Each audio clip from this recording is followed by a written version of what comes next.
బలమును ఘనతయు ఆమెకు వస్త్రములు. ఆమె రాబో కాల విషయమై నిర్భయముగా ఉండును.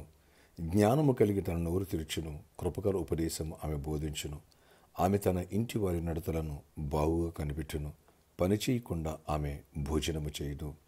సామెతలు 31:25-27 వచ్చిన వరకు. Praise Jesus. ఈరోజు May 6th Tuesday. Good morning పరలోకనేస సంఘ బిడ్డలకు, ఆత్మీయులకు, దైవజనులకు, ఇతర రాష్ట్రాలతో దేశాల మన ప్రియులందరికీ కృపాక్షేమములు సమృద్ధిగా కలుగునుగాక.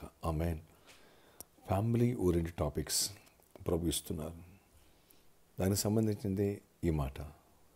ఫ్రెండ్స్, ఎవరైతే జ్ఞానము గల స్త్రీగా ఉంటారో, ఎవరైతే గుణవైతైన భార్యగా ఉంటారో, అలాంటి వారికి బలమును ఘనతను వస్త్రాలుగా ధరించుకుంటారంట. ఎస్, మన బిడ్డలందరూ కూడా బలవంతులుగా ఉండాలి, అలాగే గనులుగా ఉండాలి. గనురాలైన శునీమిరాలు అంటాడు. ఎస్, ఎలా ఘనత వస్తుంది?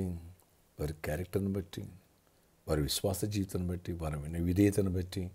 జ్ఞానంగా ఎప్పుడైతే తమ ఇంటి వారి నడతను బాగా కనిపెడుతూ, జ్ఞానం కలిగి ఎవరైతే నోరు తెరుస్తారో, ఎలాంటి మాట మాడితే ఆ మాట నోరు తెరవకోకుండా, నోరు జారుకోకుండా ఎదుటి వారి కృపగాలు ఉపదేశిస్తారంట. బలపరుస్తారు, బలహీనపరచరు, కృంగదీయరు, ధైర్యపరుస్తారు, విశ్వాసాన్ని నూరిపోస్తారు, ఎడ్యుకేట్ చేస్తారు.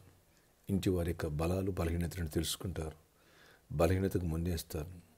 బలానికి అంటే ఎవరైతే మంచి నెక్స్ట్ లెవెల్కి వెళ్తారో వాళ్ళని అప్రిషియేట్ చేస్తూ ఉంటారు. ఆ రీతిగా అన్నిటిలో ఈ సహోదరి జ్ఞానం కలిగి ఉండదట. జ్ఞానం కలిగి నోరు తెరుస్తారట. కొంతమంది చూస్తే పెట్టబుద్ధి అవుద్ది, కొంతమంది చూస్తే చెట్టబుద్ధి అవుద్ది. వీళ్ళని చూస్తే పెట్టబుద్ధి అవుద్ది. అంత ఘనత తెచ్చుకుంటారట. అలాంటి జ్ఞానం, అలాంటి వివేచన సంఘంలో ఉన్న స్త్రీలకే కాదు, స్త్రీ పురుషులు ఇరువురు యేసుప్రభువుకు వధూ సంఘం, పెండ్లి భార్య, ఇరువురు ఈ క్వాలిటీస్ కలిగి ఉండాలి. అందరం మన బిడ్డలు కూడా ఈ క్వాలిటీస్ కలిగి ఉండాలి. అలాంటి కృప దేవుడు అనుగ్రహించునుగాక. నోరు జారుతున్నావా? నోరు జారకూడదు. ఘనహీనమైన పనులు చేస్తున్నావా? ఘనతకు అడుగులు వేయాలి. ప్రతి స్త్రీ నెక్స్ట్ లెవెల్కి అడుగులు వేయాలి. బలహీనరాలు కాదు, నువ్వు బలవంతురాలు. చేతకందాను కాదు ఆడది అంటే, చేతనైన బిడ్డ. ఎస్ నాన్న, కుటుంబం అంతా అమ్మ నీ మీదే ఆధారపడి ఉంటుంది. ఎందుకని? కుటుంబాలను కట్టే జ్ఞానం మీకే ఇచ్చాడు దేవుడు. మగవాళ్ళు కష్టపడి సమకూర్చి పట్టుకొచ్చే ఈ కృప ఇచ్చాడు.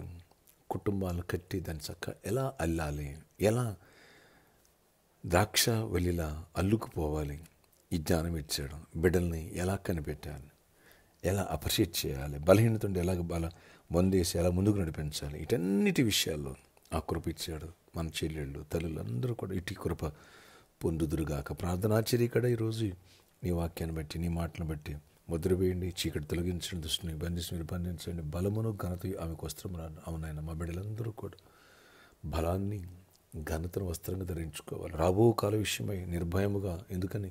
సేవింగ్స్ అలా కష్టపడి పని చేస్తారు, పని చేయకోకుండా వాళ్ళు భోజనం చేయరున్నారు. ఇలాంటి క్వాలిటీస్ మా బిడ్డలందరిలో పెట్టండి. జ్ఞానంతో నింపండి, వివేచన ఇవ్వండి. ఎగ్జామ్స్ రాసిన వాళ్ళకి గుడ్ రిజల్ట్స్ ఇవ్వండి, రాయబోయే వాళ్ళకి చేపట్టు రాయించండి, సప్లీ రాస్తున్న వాళ్ళకి తోడై ఉండండి. అన్నింటిలో కృపనిచ్చి నీట్ ఎంసెట్ రాసిన వాళ్ళకి కూడా గుడ్ రిజల్ట్స్ ఇవ్వండి. అద్భుత రీతిలో కృపాక్షేమంతో జాబ్స్ ఇవ్వండి, హైక్స్ ఇవ్వండి, నెమ్మదిని ఇవ్వండి, సమాధానం ఇవ్వండి, ప్రమోషన్స్ ఇవ్వండి. గర్భఫలం ఇవ్వండి, గర్భాలు లేని గర్భాలు ఇచ్చి దీవెని ఇవ్వండి. గర్భిణీ స్త్రీ క్షేమాన్ని ఇవ్వండి. పెళ్లి కానులు పెళ్ళి అవ్వాలా, మంచి భాగస్వాములు దొరకాలా, అయినా విడిపోయిన కుటుంబాలు కట్టబడాలా, కుటుంబాల్లో నీ దీవెన వర్షం కుమ్మరించబడాలి. అన్నిట్లో ఆశీర్వదించండి, స్వస్థపరచండి. ఏసునామములో ప్రతి బలహీనత విడిపి స్వస్థపరచండి. చీకటి ఆత్మను గద్దిస్తున్నాను, ప్రతి వ్యతిరేకతను కొట్టిపోయండి. సమాధానం ఇవ్వండి. ప్రామిస్లో ఉన్న ప్రాబ్లమ్ని సాల్వ్ చేయండి అయ్యా. సిద్ధాపు ల్యాండ్స్ రిజిస్ట్రేషన్ వారు కృప చూపించండి అయ్యా. ప్రతి వారం అసలు తెచ్చిన బిడ్డలని, యవనస్తులందరినీ కాయండి. ఎండవేయడం తగలకోకుండా ప్రొటెక్ట్ చేయండి. పరిచయం చేసిన ప్రతి బిడ్డను ఆశీర్వదించండి. అన్ని విషయాలు అందరూ దీవించండి. మా అవసరాలు అక్కలు తీర్చండి. దృష్టిని కనపడకోకుండా సమస్య నుంచి అగ్ని కంచి వేసి కృపా కాపుతలచి దీవెన జయమునిచ్చి ఆశీర్వదించండి. నాయన సంఘం అవసరాలు తీర్చండి, విడతలు పూడ్చండి. నాయన సంఘం ఈ రెంట్ కట్టడం, టీవీ ఛానల్స్ ఇవన్నీ చాలా ప్రాబ్లం అవుతుంటే అన్నింటి విషయాల్లో డోర్స్ ఓపెన్ చేసి మెరాకిల్స్ చేసి మహిమించండి. యేసు నామములో ప్రార్థిస్తున్నాను తండ్రి, ఆమేన్. May God bless you all. Have a nice day.